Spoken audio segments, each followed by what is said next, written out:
চলো কি করবো, টস করি, টস। এইটুকু কতগুলো মাংস দিয়েছে।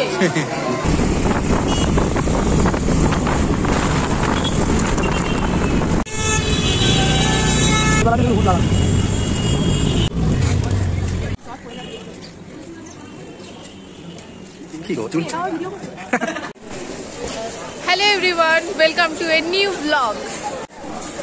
আজকে তো কোনো রকম প্ল্যান ছাড়াই এখানে চলে এসেছি। আজকে আসলে অভিজিতের একটু ছুটি পেয়েছে। প্রথমেই এখানে আমি একটু ছোট ছোট জুতো দেখতে পাচ্ছি। বাবা যা ভিড়! এই যে এই জুতোগুলো বেশ ভালো লাগছে, দেখি কিরকম কি দাম বলে।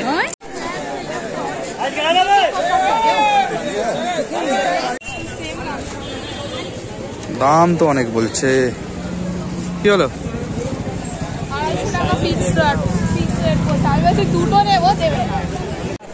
এখন ব্যাপারটা হচ্ছে, ঘর থেকে খেয়ে বেরিয়েছি অনেকক্ষণ, খুব খিদে পেয়ে গেছে। ওকে বলছি চলো কেএফসি যাই, অনেকদিন যাইনি। ও বলছে না স্ট্রিট ফুড খাবো। এবার কেএফসি ভালো লাগে নাকি বলো?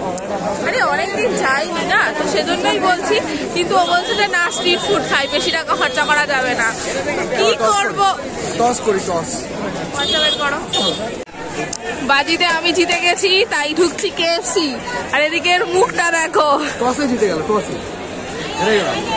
চলো তাহলে তুমি খাওয়াবে, চলো।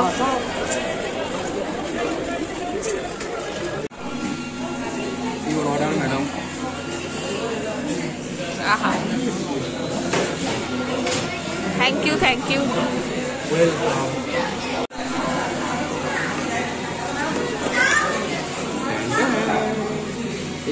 চিজা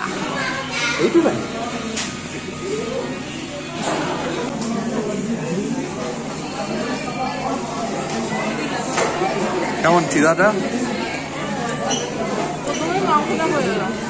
চিজ কোথায়?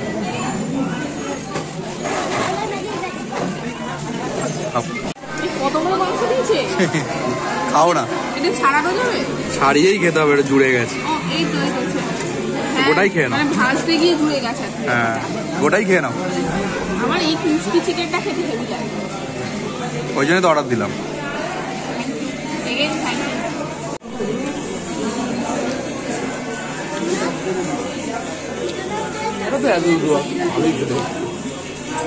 এইরকম ক্রিসপি চিকেন আমি এখানে ছাড়া আর কোথাও খাই না।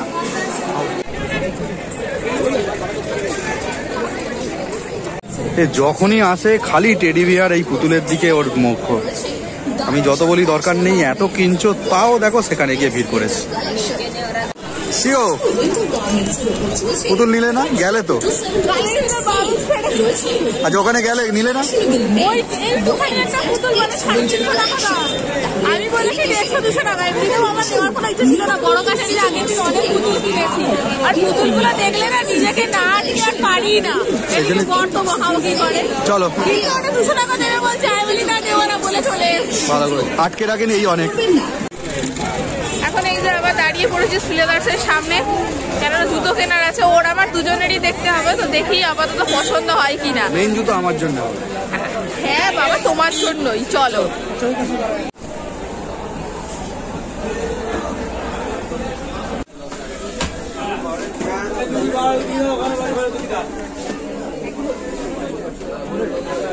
দেখি পাটা ফেলো, ভালোই লাগছে। এই হচ্ছে এবার অনেকক্ষণ সময় লাগার ব্যাপার, কারণ সহজে তো ওর পায়ের সাইজের জুতো পাওয়া যায় না। দেখো অভিজিতের জুতো তো সিলেবাসে হয়ে গেল, কিন্তু আমার জুতোটা হলো না। আর অ্যাকচুয়ালি আমি বুটটা না ঠিক মতন পছন্দও করি না, আমার আঙুল ভীষণ ব্যথা হয়। তো ওই জন্য একটা জুতো পছন্দ করেছি, সেটাও আবার হলো না। তো ফাইনালি একটা হিলওয়ালা জুতো নিয়েছি। আমাকে বলছে তুমি তো হাঁটতে পারবে তো ওটা পরে? তো আমি বললাম যে দেখাই যাক নি। তো ওটা একটা নিয়েছি জুতো। তো এখন আমি আপাতত যাচ্ছি একটু বাজার কলকাতাতে, ওখানে একটু আবার জিন্স দেখবো। কেননা একটা ঘুরতে যাওয়ার প্ল্যান হয়েছে আমাদের। কোথায় হয়েছে সেটা আমি এখন তোমাদের সামনে বলবো না। ঘুরতে যাবো, তো তার জন্য তো শপিং কিছু বানতে হয় না। আমরা এখন শপিং এ এসেছি, আর হঠাৎ করে প্ল্যান, তো কি কিনবো না কিনবো ভেবে পাচ্ছি না।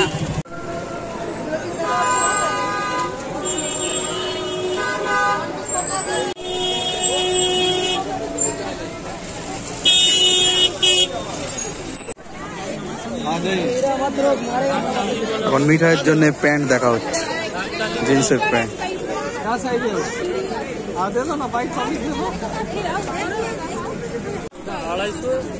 এখন মিষ্টুর জন্য দেখা হচ্ছে, মিঠাইয়ের হয়ে গেছে মিষ্টু, তো তারপর বার্গারিং চলছে। অনেকগুলো প্যান্ট নেওয়া হলো একসাথে, তো দেখা যাক কত কি দাম বলে।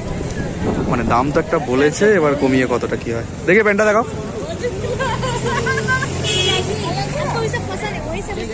হ্যাঁ ঠিক আছে।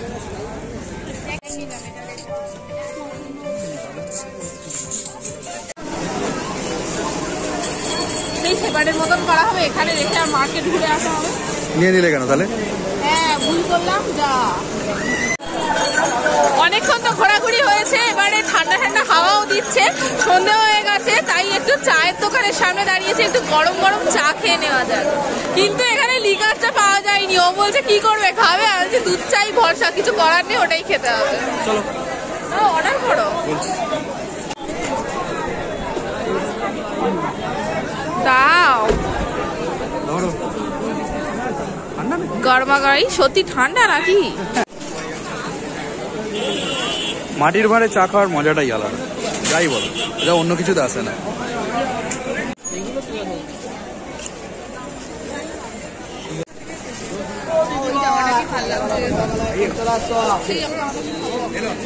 চলো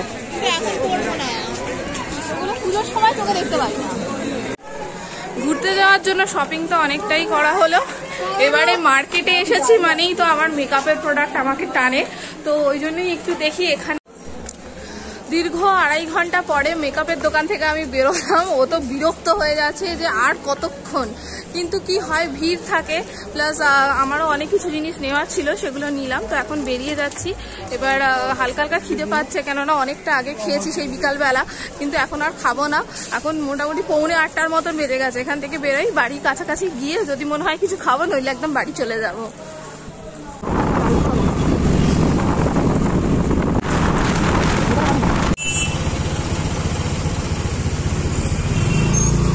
ভিক্টোরিয়া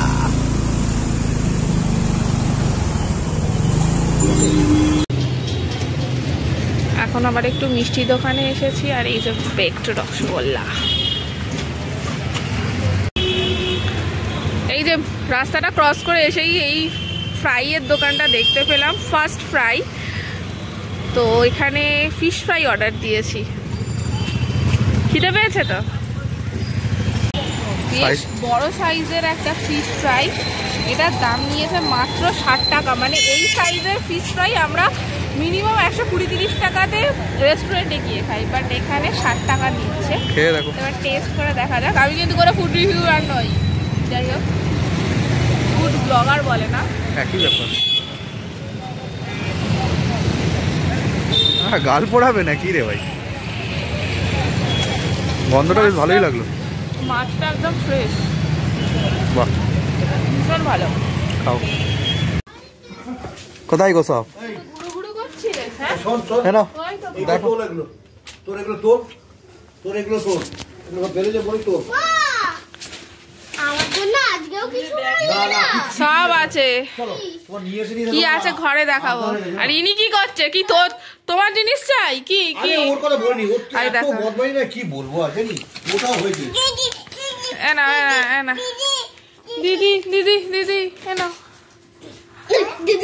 খোলো খোলো। তুমি কি রান্না করছো? কচুরি আর মটরশুঁটি? কচুরি আর আলু কি দরকার তোমার এই সব করা? কচুরি আর আলু কষা খুব জমে যাবে।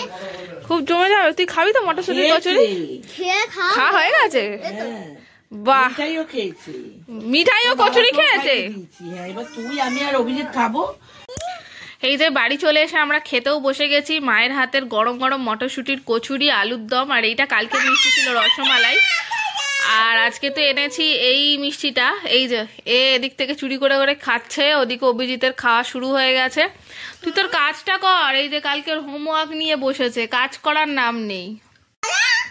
তো চলো ভিডিওটা আজকের মতন এখানেই শেষ করছি। আর আমরা কোথায় ঘুরতে যাচ্ছি সেটা তো তোমরা আস্তে আস্তেই জানতে পারবে। আজকে থেকে মোটামুটি শপিং তো স্টার্ট হয়েই গেল। ভিডিওটা কেমন লাগলো তোমাদের অবশ্যই কমেন্টে জানিও। এটা কি হচ্ছে বাবাই? এই দেখ তো চলো টাটা বাই বাই, আবার দেখা হচ্ছে অন্য কোনো ভিডিওতে।